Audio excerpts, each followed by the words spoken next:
This video kicks off the third part of the Streets of Paris project event. And in this one, I'm going to cover how to transform tacky looking plastic purses and shoes into something that looks like an elegant fashion accessory.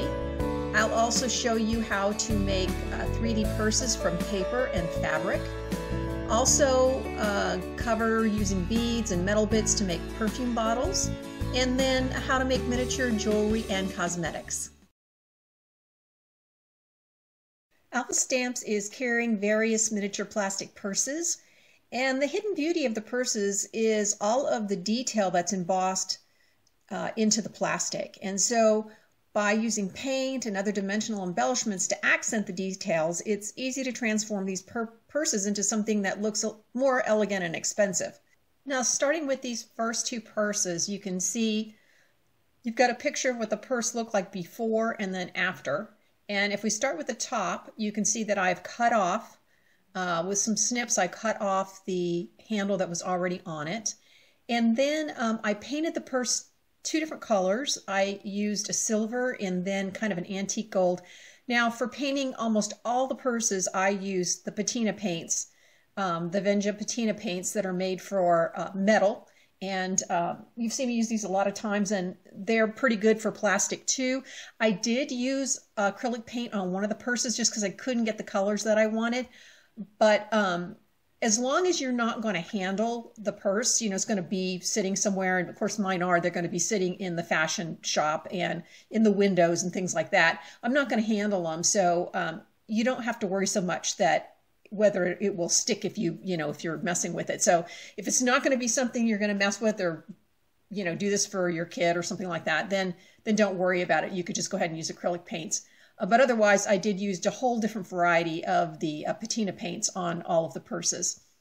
And then the purse, you can see the example of it. It has this grid pattern on it, and it also has the little bumps on the sides, and also on the front, kind of framing the grid area. And in that area, I painted it all of the gold, the antique kind of gold. And then in between each one of those little squares in the grid area, I added a rhinestone. And that just gave it a real sparkle. You can't see the sparkle quite so much in this image, but when you see it in real life in the lights and stuff, it looks really pretty. And then of course the top, the opening closure at the top, I painted that with the antique gold as well. And then the next purse you see that kind of looks like a bow tie. There I did a mix of the red and black. And then I also picked out the beadwork or the little bumps in the front. Now you can't see that on the example, but it's on the other side. So I painted those the gold, and that made that pop. And then I painted the top. So you can see, like, if you just pick out all the little details on the purse, that you can make this look a whole lot better. And then again, I snipped off the handle, and I made a replacement handle out of beads, and I just strung those beads on a wire. And the only thing I did is I used smaller beads on the middle, and then I used two larger beads on the ends. Then once that was, I added a little glue on each end where the big beads are, and then when that dried, snipped it off and then glued it in place on each side of the purse. So this top purse, what I did here is I painted the whole thing red except for the handles, and then to make the handles pop, I used the little gold flourishes. And these flourishes, they don't go opposite directions, so one of them I flipped it, and the hollow part is showing on one side and the solid, but you really can't tell the difference. And then I wanted to cover the center area where that kind of goofy looking flower was. Of course, if you wanted to accent that flower and paint all that, you could do that too. And I just used a metallic sticker over that, and I thought that dressed it up and made it look a little bit better.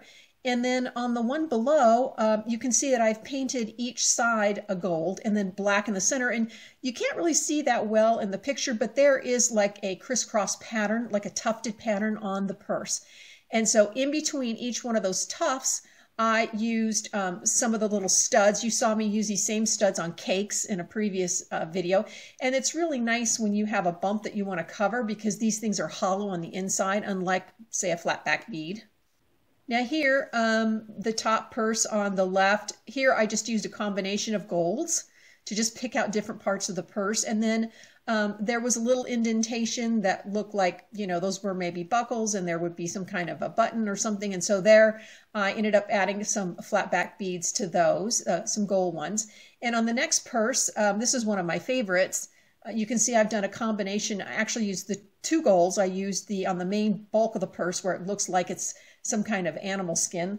I used the antique gold, and then just to frame out that little area above there, I used, and the clasp, I used a brighter gold, and then of course black for that area and also for the handles. And then just to dress it up a little bit more, you see purses all the time that have little charms or things hanging off of them. So I've attached with a jump ring a little mini tassel. Alpha Stamps is carrying all these cute, tiny little tassels, which are wonderful. I've just never seen those before. And then also a fleur-de-lis. I thought, because this is a Paris shop, that would work. And then the one on the bottom, it just had a lot of detail on it. And so I just painted the whole thing a green, and then came in and used one of the golds and just picked out all of the detail, the detail of the bow and the stitching and the metal where the handles are, and then all of those, they almost look like whiskers on a cat, all of those raised bits on each side of the bow. Now for these 4 purses, if you look at the top on the left, the boxy looking one, now this is one where I did use, for the copper color, I did use a metallic acrylic paint.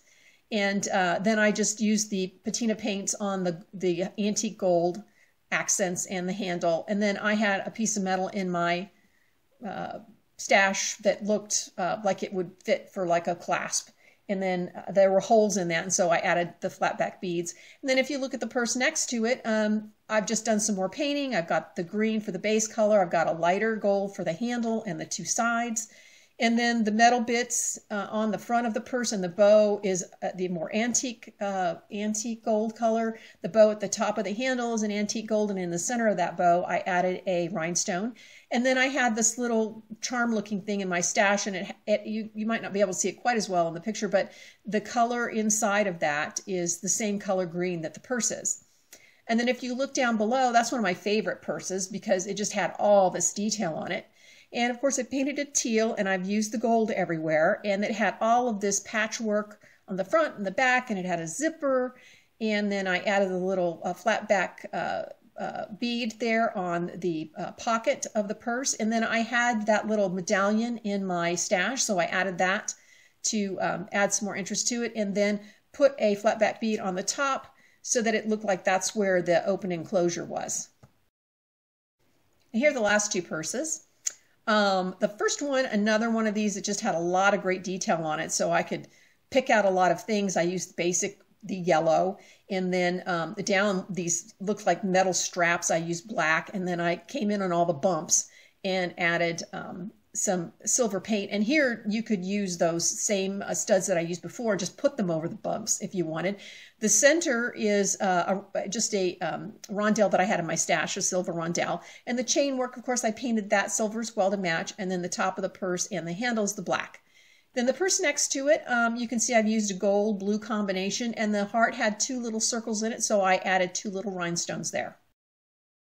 Another option, plastic purse option, are these little plastic purses, and of course they already look pretty and modern and all, and these are just buttons. They're 3-dimensional, but they are flat in the back, and they do have the shank for the button, and they are a smaller scale. Mine are more, the other ones that I did were more of a 1/12 scale, which is what I'm doing the shop in. But if you were looking for purses that were smaller than that, then these would make a nice option, and Alpha Stamps is carrying these.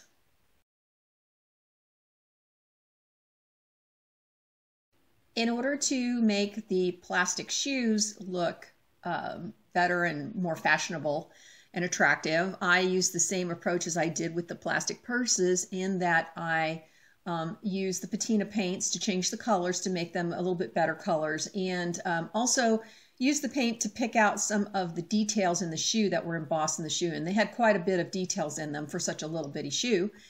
And then I also used dimensional embellishments, and if you look at the black shoes at the top left, you can see I've got a piece of filigree which I've bent and molded to the front of the shoe and given it a little lip.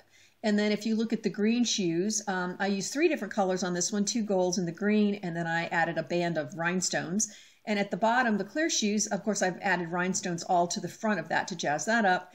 And then the teal shoes, I've used 2 different colors, the teal and the gold, and then added some flat back beads on the side of the strap that goes around the ankle. So if you want to look at the next set here, the one at the top, the black and the red, I've used the two colors, the red on the strap and then the black. And then the rose you see is a rose that I made out of clay, polymer clay. And I made this rose exactly the same way as I showed you how to make a rose back in the tutorials covering all the suites for polymer clay. And then the next sandals that you see next to it, the straps were crisscrosses. So everywhere the straps crossed, I added a rhinestone. And then I used two different colors of gold paint for the cuff at the top and then the piece that goes over the toes. And then at the bottom there, the black with all the crazy strappy stuff, it had it had a pattern on the front. So I just brought that out with the gold paint and then the rest of it's black. And then the next ones are probably the simplest ones in that I just painted them all green and then just used a little gold on the band that goes around the strap, or the strap that goes around the ankle. Now, if you don't want to go through all that process, another option is to use these other shoes, which they're three-dimensional, but they are flat on the back because they are buttons, just like the little mini purses that we just talked about. They have a shank on the back that you can cut off, but they're pretty three-dimensional. And so each set comes with one shoe, so you need two sets if you want to make two shoes together. But if you're sitting them in a little window or on a shelf and you're not able to see behind it, they look just as three-dimensional as these little plastic shoes do. So that's another option, and I'll be mixing both together, the plastic ones that I've jazzed up as well as these button shoes, and they're the same size. Another option for miniature purses is to make them out of paper and fabric. And I have this new collage sheet that has a bunch of paper purses on them that you can easily score and fold them and glue them together. And also a bunch of decorative little elements, paper elements that you can cut out and add to these purses and give them a little bit more of an embellishment. Now, I also created a digital image kit, so that means all these images are separate, which is nice because then it's really easy to resize these, so you could make them larger or smaller just depending on your project. And in the digital kit, there's also more purse images than there are on the collage sheet, but everything that's on the collage sheet is in the digital kit. And I also give you 3 patterns. And by having those patterns, you can print those out and attach those to the back of decorative paper or to the back of thin fabric, and you can make even more purses. So the digital kit gives you a lot more flexibility in being able to make a lot more purses. So let me show you how it works. Now I've cut out a couple of the purses from the collage sheet that you can see here. And the way you know how to fold them is printed on each of the purses very faintly in a coordinating color is all of the score marks. And so it really looks like this. You probably can't see that in the camera, but you'll be able to see it, you know, if you're actually doing this. And here's where all the lines are. And I come in with a tool, and everywhere there's a line, I score it with the tool. And then the way it folds, I have one pre-folded here, is that the top of the purse, this is the flap here, that will fold, and then here you're going to fold this long line here, like that. Then you'll fold each one of the here on this side of the triangle like that. Then you'll fold this up here, and then these edges will be folded. And you'll do that on both sides, and that little pattern there is what gives you the way the purse fits together like this. So on both sides. And you will get something that looks like this. Now, the glue that I use, this is my go-to glue, the Tombow Multi. And the way I do it is, it's a very tacky glue. The way I do it is I just add a little glue to wherever the tab is that I'm going to be gluing down. And I rub it on there. And then I let it sit for a few minutes because then it gets much tackier and it's not quite as wet. And then after a couple of minutes, then I come in and actually put it together. And you could use a clamp if you needed to, but I didn't have any trouble with just doing it like that. Now, the other thing I do to make the purse look nicer is that I come in with a color marker that is a complementary color, and I go ahead and I color all my edges. So that way you don't see that white from the paper, and that will make your purse look really a lot nicer too. Now here, I'll go through some of these that I've already made. So from the collage sheet. So here, I've taken the image from the collage sheet, put this on here, jazzed it up with some glossy accents, and then come in with some rhinestones. And then I actually made a beaded, this was already pre-beaded purse or string of beads. And then I just attached them, hooked them right underneath the corner here. One of those little things that keep them together, I just used that to hook them in. And so I got the handle for the purse. And this one I did a beaded handle. You saw me add beaded handles to the plastic purses, so that's what I did with this one. And again, I used an image and then added glossy accents to that. And this one, I used a piece of metallic ribbon and glued that underneath here. And then this is just a piece of filigree that I bent. And you could glue it in place, but I didn't bother. I don't think it's going to come off. And that's the closure there. Dress that up. And then here's a different pattern. That's this pattern here. This is exactly the same folding on the side. It just doesn't have a flap. And then this is just a little bit of a different angle. Gives you a little bit bigger purse, maybe like a tote type purse. And here you see it done here. Actually, that's the back side, and I didn't worry about that because you're not going to see it. But the front side, you can see here that I have cut strips of black felt, faux suede strips, and then put them through these little buckles. Added some flat back beads, and then put this handle on both sides. And like I said, I didn't worry about that side because you're not going to see it. It's going to be sitting in a window, and so you won't see that.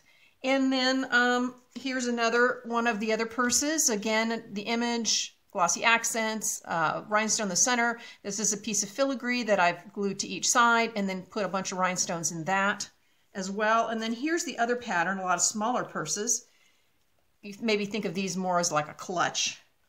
And so here I've got just using a little bead cap actually, and a rhinestone for the front of that one, and then just some metal bit that I had that looks kind of more modern to go with the leather.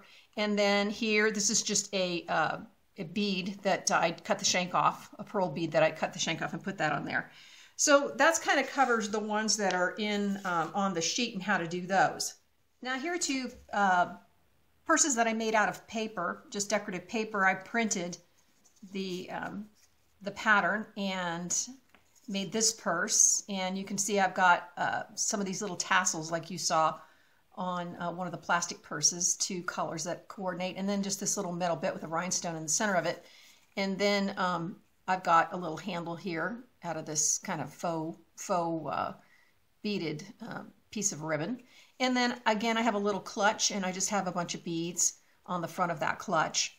And then here you can kind of get a better idea of what the other one looks like, the other pattern that you saw, one of the purses, this purse here, you saw that.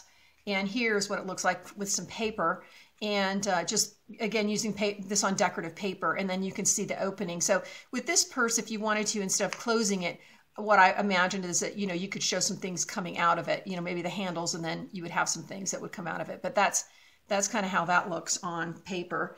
And then another thing that you can do is use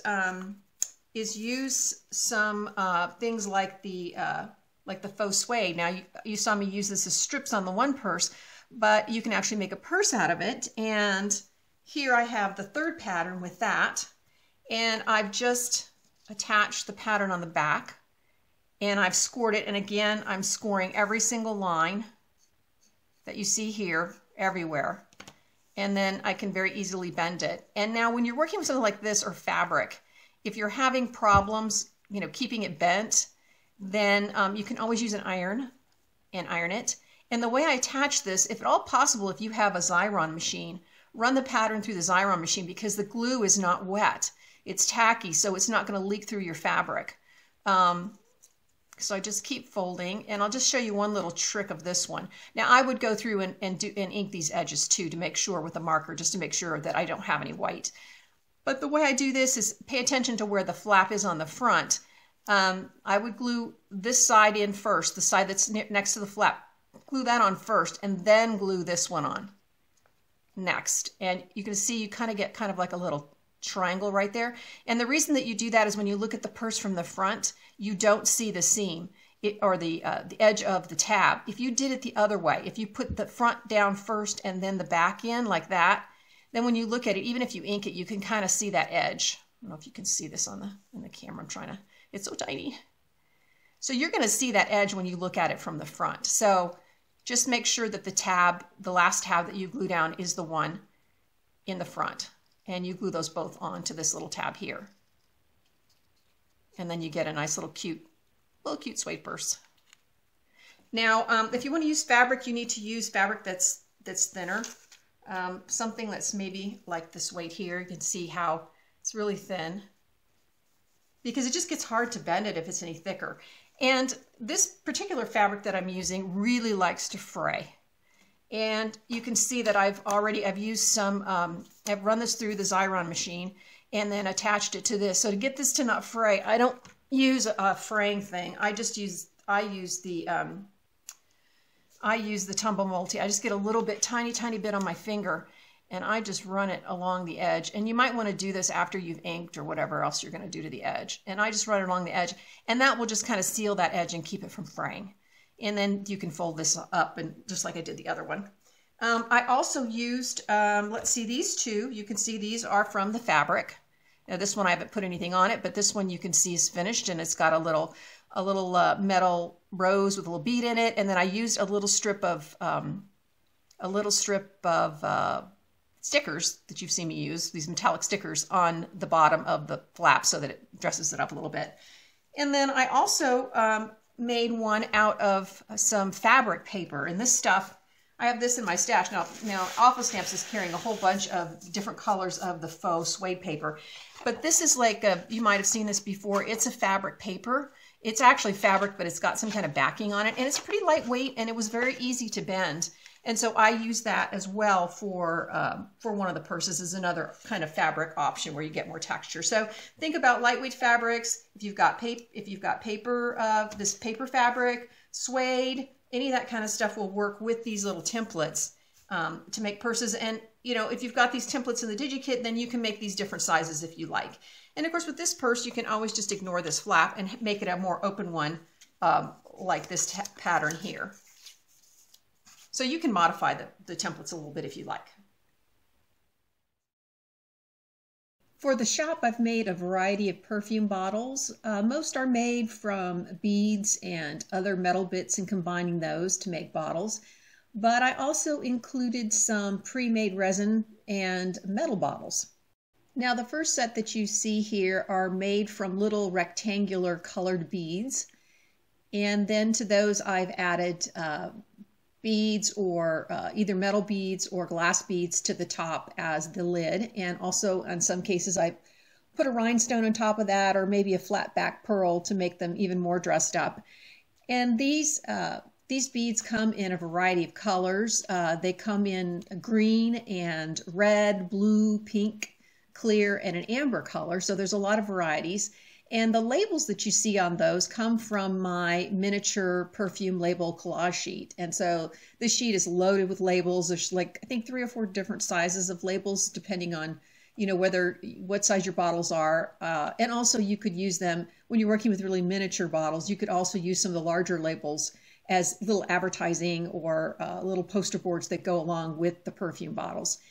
And then the stand that you see these on, now you saw me make a bunch of display stands in the first video that kicked this whole thing off, and this is exactly the same as the other microscope slide stands. The only difference is that I am using, instead of rods to go between the 2 microscope slides, I'm using a big bead. And so this is just a long oblong bead that I've put between rondelles and between the glass slides, and then I've just got silver feet in the bottom instead of the gold feet that you've seen me use. And then I put these bottles on both sides of this display thing. I would imagine it's sitting on a counter or something, and then you can walk around and you can look at the bottles that are on both sides. Now, if you want a little easier route, you could always go with these pre-made bottles. These are resin, and you see those sitting in one of the stands that I did make in the very first video. And the bottom, what you see is exactly what you get. These come with these little bows and the little label on them. They're really cute. And then above, I'm using some pre-made resin bottles. The only thing I did was I added a label to them. So I used the same collage sheet to cut out a bunch of labels, and I added those. And then you can just see from an upper view, you can see down how I've stacked them in a row of each of the bottles, and you can see they come in yellow, red, green, and then pink. Most of the bottles that I made with really pretty decorative beads. And to add a base, I typically use a rondelle of some type, maybe a bead cap if it's not too puffy, and then maybe another rondelle on the top of the bead, and then another bead on top of that looks like the stopper of the bottle. And you can see that I've got some of these sitting on a nice little display stand, and the top of the stand is a piece of filigree, and the bottom is a little base that comes in this set of it's called cake stand set, but it would work for any kind of a display stand. And you're going to see me use some of the other pieces that you see in there when I'm doing the stores that I'm working on. But for this one, I use just that base and then a piece of silver filigree, and then put my beads on top of that. Now, if you look at the tall clear bead bottle in the back of the other two small cube bottles, I want you to notice that I've created this sense of an atomizer by using a rondelle and gluing it on sideways. And then because the rondelles have holes in them, I just used a piece or a rhinestone in that to cover the hole. So it gives you that cute look like there's an atomizer on the side. And you can see, you know, again, I'm using really pretty beads and as stoppers. And then to cover the holes in the tops of those beads, I used flat back beads. Now you can see even more decorative beads that are made into perfume bottles. And I'm going to be using these on shelves in the shop. I'll be using them in the big store windows I'm going to be doing when I actually get to putting together the shop. And again, I'm using lots of decorative beads. I find really pretty beads at the craft store, Michael's, Joann's. They all have like these really beautiful beads. And then, you know, just by dressing them up with simpler beads as the stopper, you can make something that looks really elegant. And I made larger beads or use larger beads for some of the perfume bottles. I was thinking of it in the sense of when you go into a store and you see maybe they have a large bottle that's kind of a faux display for the perfume, and then you see smaller bottles around it that have actually the perfume in it. So that's a way to use some of these bigger pretty beads. And then I also used some metal beads or pre-made metal perfume bottles, and you can see one there at the bottom. It's number 5. It has on it, so it's you know it's about 1/8 of an inch thick, maybe a little bit more. And once you glue that on to a shelf or something, it looks much more dimensional. And then, of course, I've got a lot of little small bottles. And then you can also see on the left hand or the right hand side, you see another little silver metal. It's like a little charm, and with a little atomizer on the side. So I'll be using that too. And again, it's maybe 1/8 of an inch, 1/4 of an inch thick. And once I glue that on a shelf, you know, it'll look like it's a regular perfume bottle. And I've all different kinds of colors, and some of the beads had beaded decorations on them. I bought them that way. So, you know, it's kind of up to you as to how many beads you want to stack together, metal pieces, just whatever you like to just create a perfume bottle with a mixture of beads and little metal bits. Another fun thing that I thought I would add to the shop are some cosmetics. And the first thing that I thought about was maybe taking some of the smaller beads, and I had some of these clearer beads, and most of this, except for the colored ones in the front, all come from Alpha Stamps. But I thought it would be pretty to just to have, say it's a tray of skincare products, and I put a little sign behind it or something like that. And one of the things that I did with these clear bottles is I just used some metallic stickers from my stash and put those on the bottle. So that kind of dressed it up and kind of covered up that clear area, so it didn't look like there was nothing there. And again, I've used rondelles, I've used little flat black beads, and then on the front row there, I've got some really short square beads that I had in my stash. And and I put all of those in a tray. You've seen those trays before. I use those in the sweets tutorial. Then the other thing I thought might be cool would be to have some powder boxes. And so what I did is I made the boxes, the 4 in the back with the labels that you see, I made that out of polymer clay. And if you saw the sweets video, you saw me just use the punches or the cutters to just cut little cakes and things. And that's all I did here is I just acted like I was making a little cake and cut that. And then the images that you see is I have a new half collage sheet of cosmetic labels. And this has labels for powder boxes. It also has decorative labels for compacts. And then it also has some posters, and I'll be using those that are cosmetic themed posters. And so I've just used one of those powder box labels. I've used it on each of the 4. There's several on the sheet of each kind. And then to make it look, the polymer clay, to make it look like there's a lid and it opens up, I used that same sticker sheet that I used on the purse to decorate it. I just wrapped that around the middle of it, a little higher to the top than the bottom, so that it looked like that was where the lid fit to the body of the box. Now, if you want to go something different, I used for a powder box, I used this black bead that you see there, and I covered the hole with a little bead cap.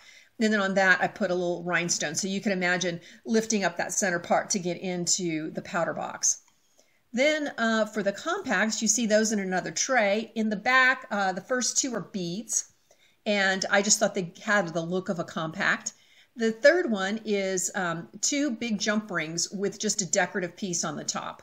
And then the 3 in the front are the same thing. They're just jump rings, 2 big jump rings that I've glued together to give it depth. And then I've used images off of the new collage sheet. And the first one, I added the image, and then I did some glossy accents on top of that to make it a little domed and shiny. I did that to the second one, the red one.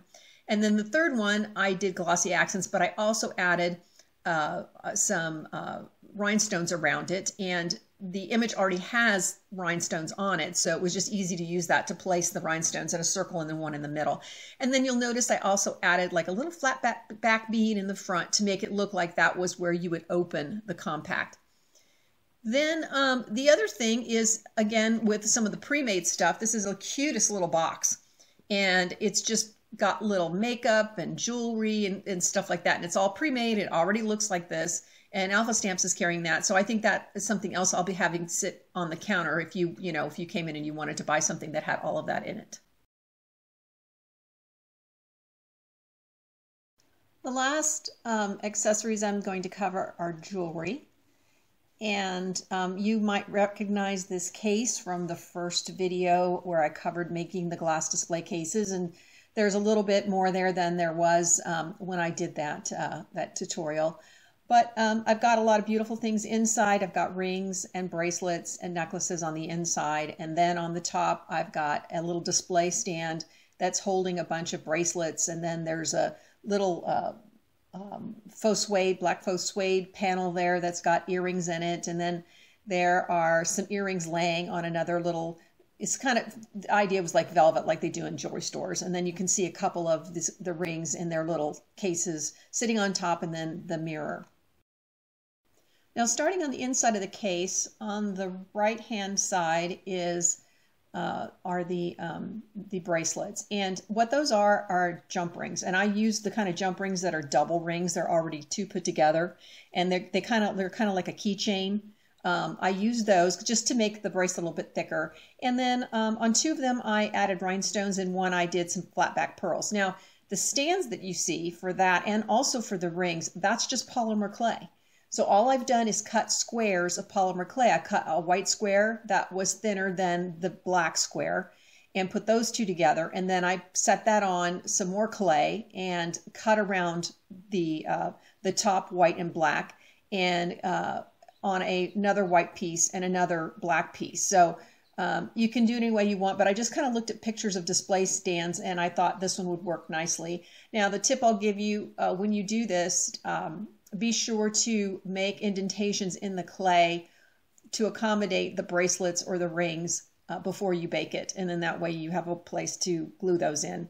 Now, the rings are just really tiny jump rings with, again, either rhinestones or flat back pearls or flat back beads. And here I decided to just make little individual ones so that you could just take them out of the case. And then I've got 3 different necklaces here. This is just stuff that I had in my stash. And the chain I used was so fine, I didn't have any jump rings that would go through the chain. So I just basically glued the chain to each side of whatever the decorative part on the necklace was, whether it's the round diamond thing, or the red, or the other bigger diamond thing. And then the bracelet is just this little ribbon, this that looks kind of like a rhinestone ribbon. It's not. It's faux. And all I did was cut it to the length and then just glue the two ends together. Now I did use, in making all the bracelets, I did glue them together with E6000 just to make sure that they would stay. Now looking on top of the case, when the case is closed, I added a mirror. Of course, you would have that so that you could look at yourself while you're trying on the jewelry. I've got two of the little boxes, the polymer clay boxes with the two rings in them. And then I have the flat sheet of, it's the faux suede. It's the same stuff I used for the purse to look like you've got this little velvet thing. And then I've got two little earrings. Now, to do the earrings, I glued a rhinestone to a head pin and then snipped it and then stuck a little bead on the back to be the backs of the earrings. And then you can see I've got a little display panel. I just glued some of that faux black suede onto chipboard, and then I just cut a wedge out of polymer clay and baked it and used that to glue it behind it so that it would stand up. And then you can see that I've got a row of at the top of earrings. Now those are the same kind. They're just glued on the end of a head pin. And then you see a couple of earrings there, and those earrings are made from a beaded chain, and I've just snipped the chain so that I have just a couple of either three or four little rhinestones. And I again glued those to a flat back head pin, and then put that through, and I poked holes through all of that so that I could stick the earrings through with the head pin that I used. Then lastly, I have this little display stand for bracelets, and the bracelets are made out of a whole lot of different beaded chains, pearl chains, this ribbon chain, a ribbon that looks like it's got rhinestones on it, these little rhinestone chains, and I just cut small lengths of those and then used the glossy accents to glue those together. And you can see here a picture of some of the different chains that I used to, or some of the different things that I used to create those bracelets. Now to create the stand, I just needed a T shape. So I started with the base of a rondelle, the rope rondelle, then I added a bead, and then I used these metal rods. You saw me use those in the very first tutorial about the glass cases, and I just cut that to whatever length I wanted. You could use skewers instead if you wanted, wooden skewers, and then just paint them gold. Then another bead at the top of that, and that bead at the top gives me the place to glue the next rod. And of course glue the rod there, and then two more beads on each end. And it's very simple, and you've got a little T-stand that I can now hang off all of the bracelets. Now this concludes the accessories for the fashion shop. Now you might wonder, hey, how about hats? How about dresses and all that kind of stuff? I am going to do those. I'm just going to cover those with the video that covers the shop in total. I hope you've enjoyed this video. You'll be seeing all of these accessories again when I cover the House of Fashion shop. Alpha Stamps is carrying many of the products I used. For more information on the items covered in this video, the new collage sheets and digital image kit, tons of pictures, and the complete supply list, hop over to my blog using the link in the video description below. And the next video you will see in a couple of weeks will be covering how to build the basic structure for all of the shops.